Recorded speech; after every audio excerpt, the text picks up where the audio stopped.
Okay, that's enough. I've got it working. As well as advising governments and companies on ICT problems. Thank you, Tom.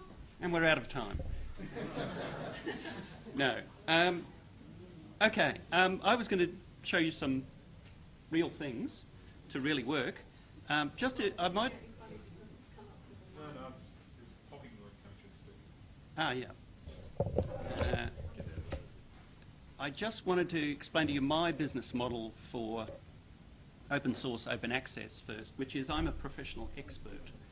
So I have to confess I'm one of those people who gets hired by lawyers to look at problems with software and, patents, things like that. And I was one of the expert witnesses for that case where someone took somebody to court because their website wasn't accessible to the disabled, that sort of thing. But the way I use the open source stuff is as part of my marketing. So I will provide stuff for free to make myself more famous, and therefore hopefully people will hire me to do it. There's a bit of an incentive to do the free stuff badly because then they have to hire you to explain what you're talking about. But anyway, I was too busy getting everybody else's presentation on this thing to do PowerPoint slides. So I've just done a few points on here. So let me see. Demonstrations by Tom Worthington. And I promised to do a whole lot of things. That doesn't quite fit on the screen. Let me just fiddle with some settings a bit more. View external display only. Does that look better? That looks better. Except now I have to turn around to see that because this computer has only a tiny little screen on it. So I was going to demonstrate a carbon neutral open source hardware. Where's the carbon neutral? So the sort of things I find exciting is not like some of my colleagues at the ANU, let's build the biggest, fastest computer we can using, lots and lots of this, that, and the other. I want to have the smallest, cheapest, easiest, simplest computer. This is one we've tested whether it works as a consumer product, sat down with the ANU credit card at a website and ordered a computer for $350. And this is what arrived. This is called a Zombu, and this is claimed to be a carbon neutral computer in that it uses only about 20 watts of power, and the people who make it say that they've planted trees or invested in windmills or whatever to make it carbon neutral, to offset the electricity over the life of the computer. I think quite an exciting idea as a consumer product, and it runs Linux software. So in here is a flash card which has a copy of Ubuntu on it and the OpenOffice software and the Firefox browser and all that sort of thing. So that's quite a clever idea. You buy it like a mobile phone, you plug it into a broadband connection, and it provides online storage and things, and there's no hard disk. So I think that's quite a clever idea, except a few weeks after we got it, it stopped working. I was going to... yeah, and so it's quite curious because it's actually made of cast aluminium. It looks quite strong, but something's gone wrong. We'll have to try sending it back across the Pacific, probably using more carbon to make it, and see if they'll fix it. Quite a clever idea. It's just got USB ports in the back, and you plug in a normal keyboard and mouse and monitor and all of that. And it's passed the ultimate test. I plugged it in and I was sitting at my desk doing something, and I reached for my normal computer and realised it wasn't turned on. I was using this thing, and so it just worked. I did hope to show you an open source telephone, but my colleague went off to Paris and we can't find the thing at the moment. And also with that one, the software's not quite there. I've got another unit here. Well, this is an EEE PC from company Asus, and this runs Linux, and this is something you buy at a department store or that sort of place. what are they, $500 roughly? And over there we have the, we've got 5 of them. The one laptop per child computer designed for developing nations for education. And really, I suppose I see this as being the sort of the business equivalent of that. This one, you can go in a store and buy one. That one, it's sort of part of an educational system and process and everything. So I've actually got this running for this presentation. It's only got a little screen, so I've switched that off and I'm looking at that one. But the thing about it is, it uses much the same approach and software as this. It's a different version of Linux, but it's got 4 gigabytes of flash memory, no hard disk, and it's got Linux and OpenOffice and Firefox and all that stuff. And the idea is you use it as a little note-taking machine. And I think we're going to see a whole lot of gadgets like this. Companies get their bottom-of-the-range piece, laptop or PC, and just, instead of saying this is a slow, low-feature thing, you say this is a very green computer for educational purposes. And the company that made this, they're bringing out a desktop version where they take the screen and the keyboard and the power supply off it, and it's just a little box sits on the desk. Yep. How fast does it take to boot? You can install Linux on various flash drives and it can take a long time. It's faster than my normal computer booting Linux. They're very fast. It's like 13 to 15 seconds. Yeah. So it's pretty fast. But you don't want to run, like, you don't want to do video editing on this. This is meant, you can take a few notes, you can look at a few web pages. Anything more complicated happens over the internet somewhere else. So it's like old-fashioned client-server computing. So I expect we'll see the desktop versions of these commonly used in offices. That I've been expecting that to happen for the last 15 years, though. So maybe this will happen because if they bring them out for a few $100s, it's easy to buy, uses less energy, and for computer administrators, you just say to people, you've got some big fancy application, we're going to run it on the server locked up in the back room, and there'll be none of our valuable data or anything else sitting on your desktop computer. It's all going to be in the back room. You'll get to it over the internet securely if necessary, and if the thing on your desk breaks, we'll get another one. So that's the model for doing that. I fulfilled my first bit what I was going to talk about. That's this carbon neutral thing. There's a whole lot of interesting business approaches to how do you sell this.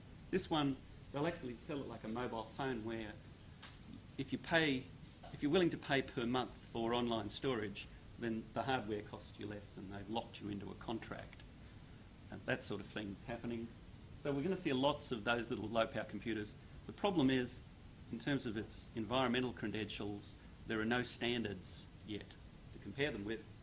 The Australian Greenhouse Office and Department of Environment need to get on and issue the appropriate standards. I was hoping they'd hire me as a consultant, by the way. They did actually pay me to go to one thing, but that was only one. Now, I promised the media I'd demonstrate the Sahana open source disaster management system. So after the Boxing Day tsunami, the IT professionals in Sri Lanka got together with companies such as IBM and the government IT agency, and they built a system to keep track of people in refugee camps. No, they're not refugees, they're internally displaced persons, and missing people, all that sort of thing, that runs over the web. That worked okay, so they turned it into a package. Where's the demo?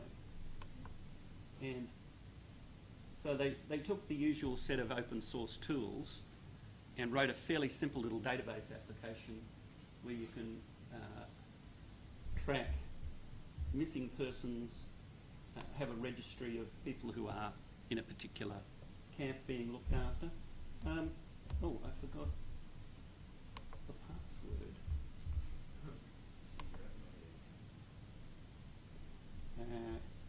And so on. Now account. I have got an OpenID account, except I'll never be able to remember it in front of this audience because I'm too nervous. But even if I did go in there, all you're going to see is a simple database application. I got involved with this because they were doing the new version, and I thought I could apply those skills that I learnt about doing the software for disabled people, such as people who are blind. If we apply that to this, it'll make the application more efficient, and it should run on a smartphone. So we put some extra, I suggested some extra web standard styling to put into it so that it would be more efficient run a smartphone, and I think they've incorporated some of that into the new version. It's a shame since I can't remember the password. If you want to know about that,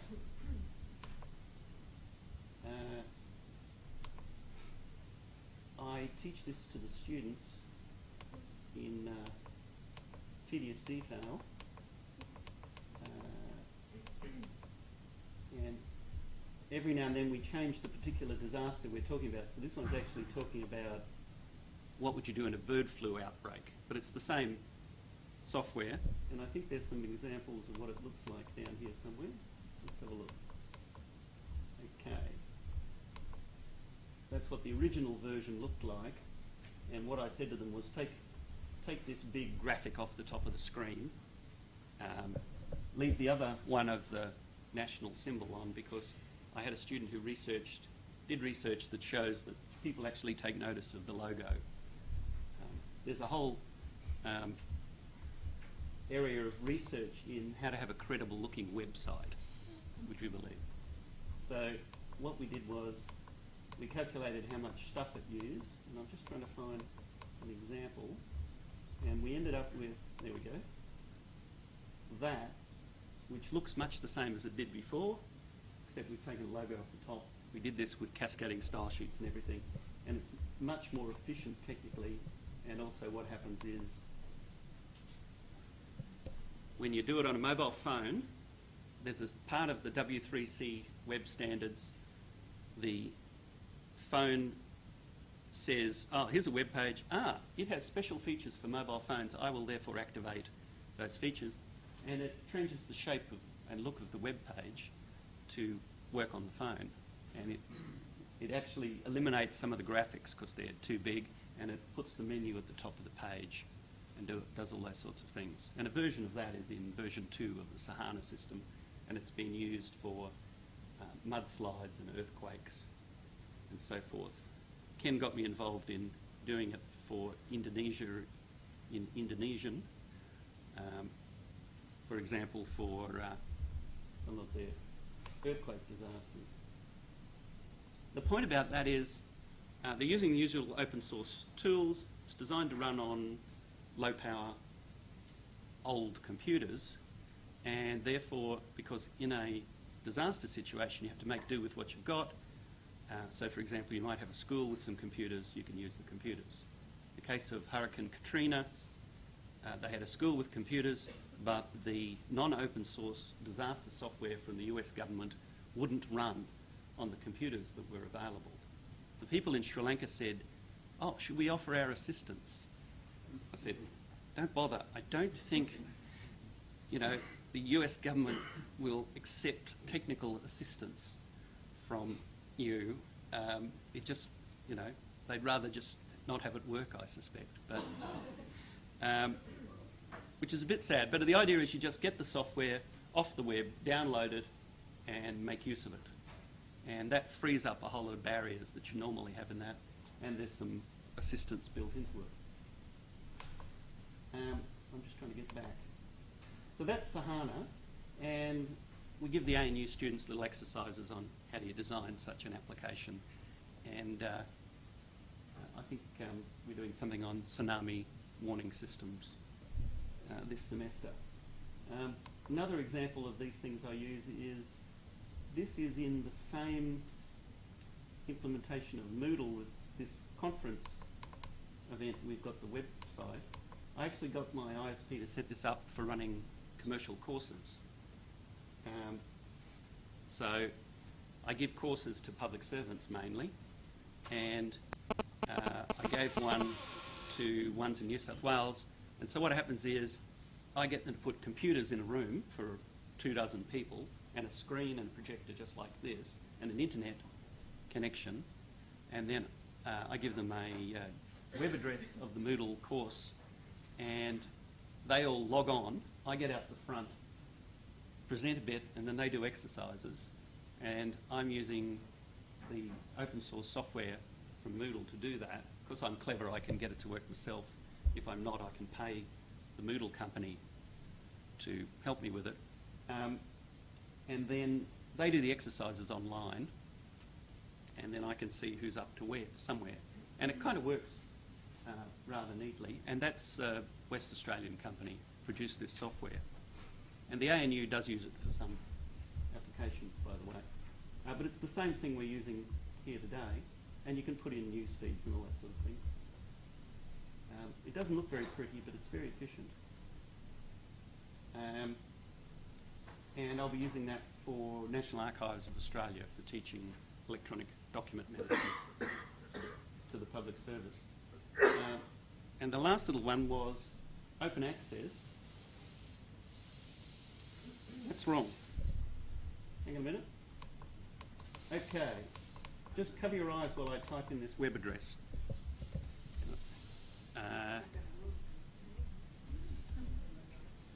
/IP. What have I done that I shouldn't have? Isn't this a global university? Right, okay. You're the only audience to have seen this so far. What happened was I do the electronic publishing, publishing for the Australian Computer Society, a professional body, and for 30 years we produced bits of paper and sent them out to people. So we decided to put things online. We did a bit of that. We created a digital library, and I convinced the organisation to give away the electronic versions for free under an open access sort of agreement. The argument being, if lots of people read how clever this organisation is, some of them will join it, pay fees, and we'll be better off. And this year what we've done is switched it so that if you don't ask for a printed copy of the journal, then we don't send you one. We assume you'll read it online, save a bit of money. What happened was the International Federation for Information Processing, which is the global body for computer societies associated with the United Nations, said we need a digital library thingy. We get some stuff published by Springer, but there's lots of conferences that don't get published. They asked around, and there was a short list of 2 societies, and the ACS got the job to do it because we already had one of these things. So we essentially took the same open source software, which is from Canada, called OJS, Open Journal System, and the ACS actually pays the Canadian company to run their one, but for this one it's running at the ANU, and it's designed specifically for academic publishing with all the usual, call for papers, refereeing, 3 layers of editing and all that stuff. I just stuck the colour scheme for IFIP on there. We have a PhD student putting the papers in. It's a bit beneath his dignity writing software just to do that. And let's see if we can find some actual papers. Critical Infrastructure Protection, 2007. We're loading the back issues of their materials. Rather interesting case because their back issue material has been commercially published by Springer in Europe, and they have the rights. So for those papers, we're only getting the abstract. And then if you click on the link down the bottom, you go off to their place and you've got to negotiate whether you can get this paper for free or you have to pay money or whatever. For new conferences, particularly the smaller non-commercial ones, we'll have the full text of the papers available. And how you handle that and make sure we don't accidentally give away things is a bit tricky. But the idea here is we just install the package, we have to make it look like their organisation thing. It has the workflow built in, and then some neat things like we've switched on an option which says these are open access, and if you're a library in the world and you'd like a copy of this, just take a copy of everything. And that's handy in case we do something wrong and it all gets deleted. And another option that says Google or another web search company, if you want to, you can come in and we'll provide a special index for you to easily index all of the papers in this library. And that means that very quickly these papers become very visible and widely known. And that works fairly well. And then there isn't much to it. In theory, you can log on here as a academic publisher, author, and create a paper and submit it. But at the moment, we're just using the back end of the system. Somebody in Europe will prepare all the papers and just give them to us, and then we put it on the system and make it available. And then you can do fun things like insert advertisements in the system and so forth. So in the ACS one, I'm trying out having ads for non-academic readers. So if you're at a university, if you come in via Google, it gives you an ad for a book. But if you come in from a university, it doesn't give you an ad because it assumes you get annoyed by ads and you haven't got much money anyway. Yeah. Yeah. Okay. So this is the first time anybody's seen this. The khaki colour scheme on here that's the official colour scheme for iPut. That's not my fault. And the other thing about that is the organisation's actually paying a modest amount of money for this to be done. So it is possible to have models that make money out of open source and open access. But I think I should just leave it there and see if there are any questions. Thank you very much, Tom.